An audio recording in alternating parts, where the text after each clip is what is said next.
Hello. Hi guys. We're talking about pop-ups, which, back to the names of, like, a pop-up. We need to define a pop-up and maybe rename a pop-up, because people are like, pop-up, what's a pop-up?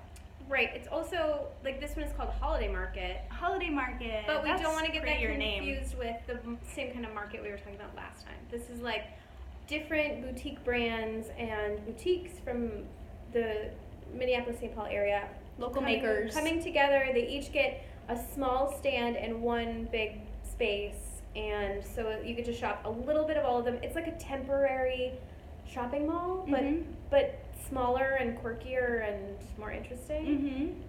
So pop-up works for stores. Like, we have to pay usually a fee to participate, and then you have to bring in all your inventory, so you have to have more inventory than you usually would, and you have to merchandise it, so you might need to buy extra racks or extra hangers or whatever it's going to take for it to look beautiful and people to want to shop there. Yep. And then this particular market, the fee is pretty low, but then you owe them 15% of your total sales. Correct. So sometimes it'll be a higher fee to participate, and then your sales are your sales. Other times it's a smaller fee to participate, but then you have to pay a percentage back. I don't know. I guess I kind of like the smaller fee and having to pay a percentage of sales, in that if it goes really badly, it doesn't cost you. You're not out money. Right. If it goes really like bananas, it's going to cost you a lot of money. But whatever, you've made a lot of money, so that's easier to take. And it also depends on what you're selling and what your margins are. So, say 15% of your sales is a much greater risk if your margins are not that high. If your margins are really high, then 15% is like, it's like a sale. Yeah. No biggie. No biggie. But it is like you're building in a markdown price. So there are some things that you just can't afford to mark down, because that margin, that 15%, might be what's paying your payroll, what's paying for your electric bills, your point of sale service, all of your bills. Absolutely. That 15% is pretty important. Oh, it's always important. It's always 100% of the time, 15% is important. 100%. Yes. Also, this pop-up shop, usually a pop-up or a holiday market, is a weekend or a week. This one is a month and a half. So we have to figure out how to staff our store and also a second location for 5 weeks. So the payroll expense is bigger than anything else. Like, that's going to be the biggest expense. Yep. For me at this market. Yes. But why would you do it?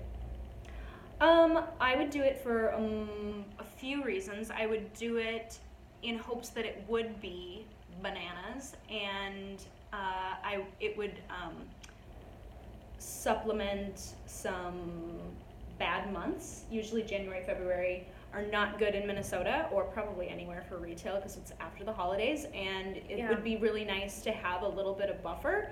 Instead of like taking out another loan, you'd be like, oh, I did this. I basically had a second shop for a month and a half that generated enough income to float the business for a couple of months into the next year. That sounds amazing. It does. I would also do it to network with other makers and other business owners. I would also do it for a change of scenery. Seems like if you can get double the holiday shopping season in 1 year, you should do it. But it's stressful. It's super stressful. It's really hard to make a tiny, square, empty space feel like a store. It's really hard.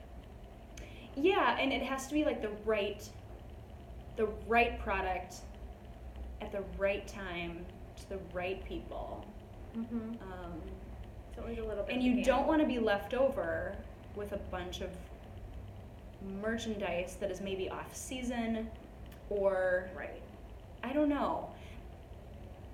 It's tricky, for sure. It is tricky. And I don't want to pull out inventory from my store, and guaranteed sales. Right. To put it into a pop-up where it's not guaranteed. Right? That's a risk too, that you pull things out so that you can have a full pop-up, and then you get to your you get back to your shop and you don't have the sales you wanted because your stuff is gone. You couldn't sell it. So Colleen is coming in. Colleen is like my rock star salesperson. She's here on the weekends.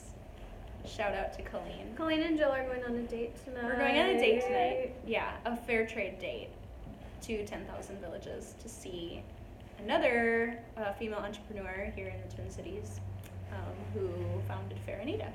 Shout out to Joy. I love it. Right. So, Shop small. hashtag shop small. Also, shop small markets. I think so. I mean, I think maybe this is the answer to there being fewer stores. I think maybe we just pop up in more places and it's less investment than like opening a second location. It's kind of like a test run Mm-hmm. for everybody involved. Mm-hmm. So, I don't know. I think we're going to do it. I think we're gonna do We're it gonna do too. We're Leo ladies. We like to just take a chance. Yeah. I think it's a good chance. It's like it's a risk, but it's a good risk. Yeah, me too. So, All right. Well, you might see us at a pop-up in Minneapolis. in downtown Minneapolis. Soon. Okay. Bye. Bye.